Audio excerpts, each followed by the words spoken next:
इस वीडियो में हम करेंगे एक्सरसाइज 1.6 का क्वेश्चन 1 और एक्सरसाइज हमारे पास 1.5 का है क्वेश्चन लास्ट क्वेश्चन आता है हमारे पास लॉन्ग में वो आता है इन्वर्जन मेथड का इन्वर्स वाला क्वेश्चन और एक हमारे पास आता है एक्सरसाइज 1.6 में से आ सकता है लॉन्ग या फिर इन्वर्जन मेथड है या ग्रामर रूल है। मैं इस वीडियो में आपको दोनों मेथड कराऊंगा, सिर्फ एक ही पार्ट के बाकी पार्ट्स आप लोग ने खुद करने हैं। यहां पर हम सबसे पहले हम करेंगे इन्वर्जन मेथड। कैसे तय करना है हम पहले इसको हमने मैट्रिक्स में कन्वर्ट करना है। सबसे पहले हमें देखना है कि x के हमारे पास कोएफिशिएंट क्या है। कोएफिशिएंट क्या होते हैं जैसे साथ वाले हमारे पास मौजूद होती है। तो x के साथ मौजूद है 2 और x के साथ क्या मौजूद है हमारे पास 3। जो x के कोएफिशिएंट होंगे उसको हम फर्स्ट कॉलम में ला देंगे। यहां पर इसका मतलब हमारे पास आएगा ऊपर 2 नीचे क्या आ जाएगा 3। इसके बाद हमें देखना है y के कोएफिशिएंट क्या है। y का जो कोएफिशिएंट है -2 और y का कोएफिशिएंट है +2। तो इसको हमने सेकंड कॉलम डाला तो ये हमारे पास हो जाएगी एक मैट्रिक्स कंप्लीट। तो सबसे पहले x के कोएफिशिएंट लिखने हैं, फिर हमने लिखने हैं y के कोएफिशिएंट, उससे एक हमारे पास मैट्रिक्स बन जाएगी। सेकंड मैट्रिक्स आएगी, हमने देखना है कि इसमें हमारे पास वेरिएबल कौन-कौन से यूज हो रहे हैं। वेरिएबल इसमें सिर्फ दो यूज हो रहे हैं, एक हमारे पास x यूज हो रहा है, दूसरा कौन सा यूज हो रहा है y। तो इसको हम बना देंगे, इसको भी कॉलम में लिख देंगे x और y। सेकंड मैट्रिक्स आ जाएगी और इक्वल टू दूसरा हमारे पास क्या मौजूद है 4 और 6। ऐसे हमारे पास ये तीसरी मैट्रिक्स आ गई। उसके बाद हमें ऐड कर लेना आता है इसको a, इसको x, इसको b। आप डिफरेंट नेम भी दे सकते हैं, लेकिन यहाँ पे मैंने क्या दिया है फर्स्ट वाले को a ऐड कर दिया है, दूसरे वाले को हमने b x ऐड कर दिया है और थर्ड वाले को मैंने b ऐड कर दिया है। अब इस x की वैल्यू हमने मालूम करनी है, तो इस मैट्रिक्स को हम दूसरा टर्म लेके जाऊंगा। जब ये मैट्रिक्स को हम दूसरा टर्म लेके जाते हैं तो उसमें नहीं रहती है इनवर्स में। तो इधर a था, इधर इसमें चेंज हो गया ये a इनवर्स में और b आ गया। इसको हमने फर्स्ट का नाम दिया। अब हमने x की वैल्यू मालूम करने सब के लिए सबसे पहले हमें क्या चाहिए a इनवर्स चाहिए। मैंने आपको भी बताया हम कौन सा मेथड कर रहे हैं, इन्वर्जन मेथड अप्लाई कर रहे हैं। तो a इनवर्स मालूम करने के लिए फार्मूला क्या होता है हमारे पास a इनवर्स का adjoint of a divided by a का डिटरमिनेंट। सबसे पहले हम डिटरमिनेंट फाइंड करेंगे। a का डिटरमिनेंट इसलिए हमें पहले फाइंड करना है कि अगर हमारे पास उसकी वैल्यू 0 आ गई तो हम आगे सॉल्व नहीं करेंगे, हम लिखेंगे सॉल्यूशन नॉट पॉसिबल। अगर इसकी वैल्यू हमारे पास 0 के अलावा कोई और है, प्लस में है या माइनस में है, तो फिर हम आगे इसे सॉल्व कर सकते हैं। तो सबसे पहले a डिटरमिनेंट फाइंड करते हैं। क्या आएगा हमारे पास 2 -2 3 और 2। इन दोनों का आपस में मल्टीप्लाई करना है हमने। डिटरमिनेंट में क्या करते हैं cross multiply.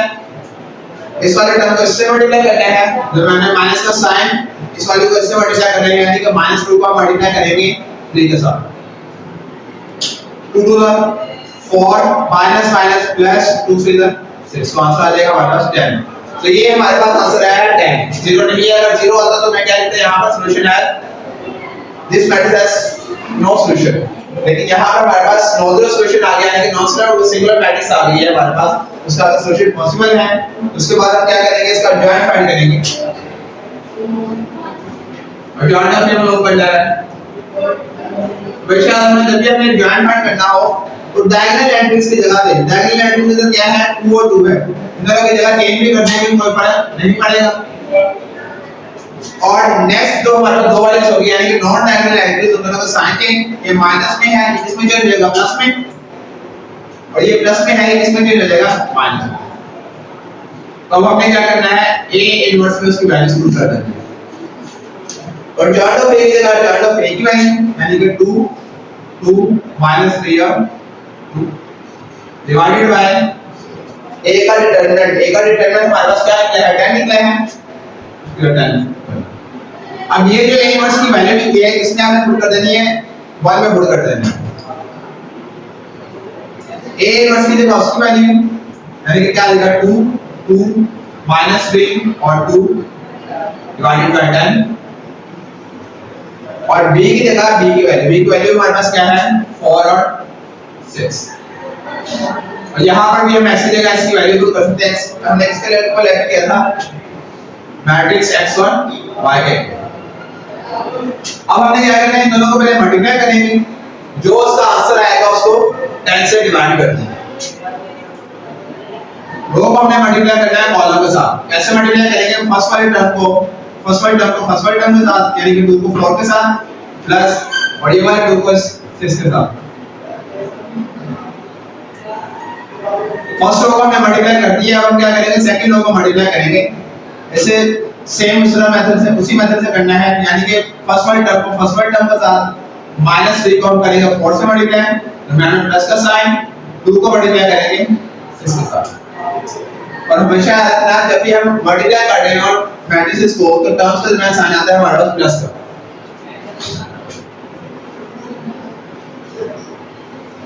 To for the 8 plus 2 6 12 plus minus 3 for the plus 2 6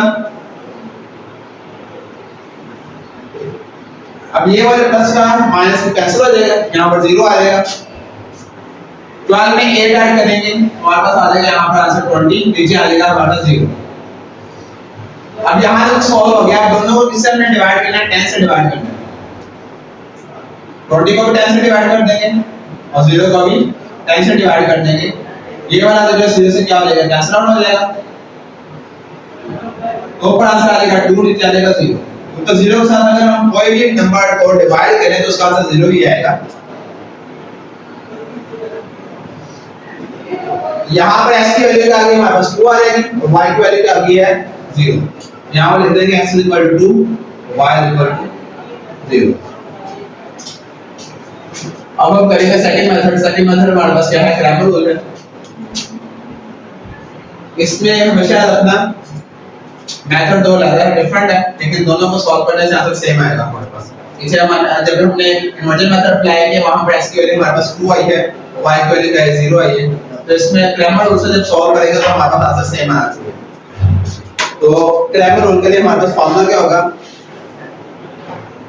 x = a x का डिटरमिनेंट डिवाइडेड बाय a का डिटरमिनेंट, और y की वैल्यू आएगी हमारे पास a y का डिटरमिनेंट डिवाइडेड बाय a का डिटरमिनेंट। a का डिटरमिनेंट का फाइंड कर लिया, लेकिन हम दोबारा यहां पर फाइंड कर देंगे। क्या होगा हमारे पास 2 -2 3 and 2 = इन दोनों को मल्टीप्लाई, 2 को 2 से मल्टीप्लाई करेंगे, तो मैंने फार्मूले का माइनस, फिर इन दोनों को मल्टीप्लाई करेंगे, यानी कि -2 को मल्टीप्लाई करेंगे हम 3 के साथ, 2 का होता है 4, माइनस प्लस 2 3 का 6। अब हमें क्या चाहिए, ax और ay चाहिए। ax निकालने के लिए हम क्या करेंगे, x के जो कोएफिशिएंट थे उसको खत्म कर देंगे, उसकी जगह आप b की वैल्यू पुट कर देंगे। b की वैल्यू क्या है हमारे पास 4 और 6, बाकी वैल्यूज एज इट इज आ जाएगी, यानी कि -2 और 2। इसी तरह हमने a y में करना है, a y में हमने क्या करना है, जो y के कोएफिशिएंट है यानी कि -2 और 2 उसको खत्म करके इसी जगह क्या पुट कर देंगे हम b की वैल्यू हमारे पास क्या आएगी 4 6, बाकी वैल्यू एज इट इज यानी कि 2 और 3। अब ax और ay हमने निकाल लिया है, तो अब हम क्या करना है, इन दोनों का डिटरमिनेंट भी मालूम करना है। ax का पहले डिटरमिनेंट मालूम करते हैं,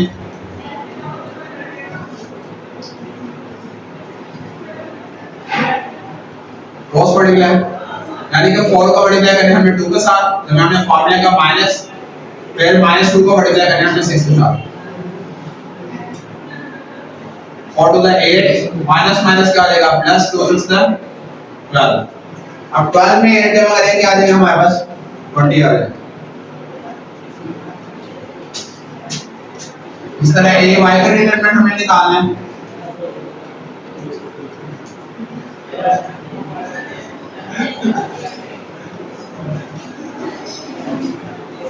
क्रॉस मल्टीप्लाई, यानी कि 2 को मल्टीप्लाई करेंगे हम 6 के साथ,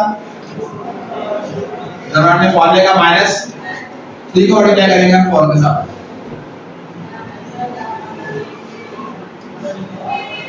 तो 612 माइनस 3 फॉर द 12।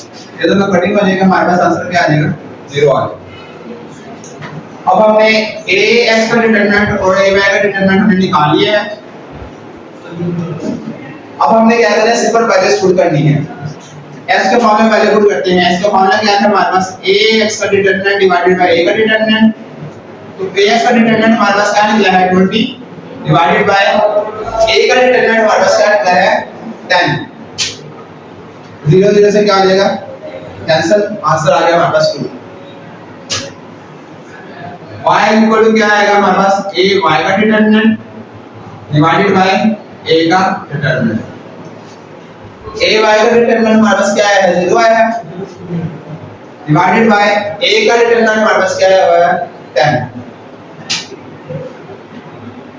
किसी भी नंबर को हम 10 से डिवाइड करेंगे तो हमारे पास क्या आंसर आएगा 0 आएगा। तो हमारे पास s की वैल्यू यहाँ पर क्या आ गई है 2 और y की वैल्यू क्या आ गई है 0। इस क्वेश्चन को हमने दो मेथड से सॉल्व किया, दोनों मेथड से आंसर हमारे पास क्या है सेम आया है। ये मेरा फर्स्ट क्वेश्चन, तो फर्स्ट पार्ट करवाया है आप लोगों को, बाकी पार्ट आप लोगों को खुद करने हैं। तो क्वेश्चन नंबर 5 और इसका पार्ट जो 5 है उसमें हमारे पास सॉल्यूशन पॉसिबल नहीं होगा, क्योंकि उसमें जब आप डिटरमिनेंट लेंगे उसका आंसर हमारे पास क्या आएगा 0 आएगा। उसके अलावा तमाम पार्ट्स सॉल्व होंगे। ठीक है, नेक्स्ट वीडियो में इंशाल्लाह मैं नेक्स्ट 2 क्वेश्चन आपको करवाऊंगा।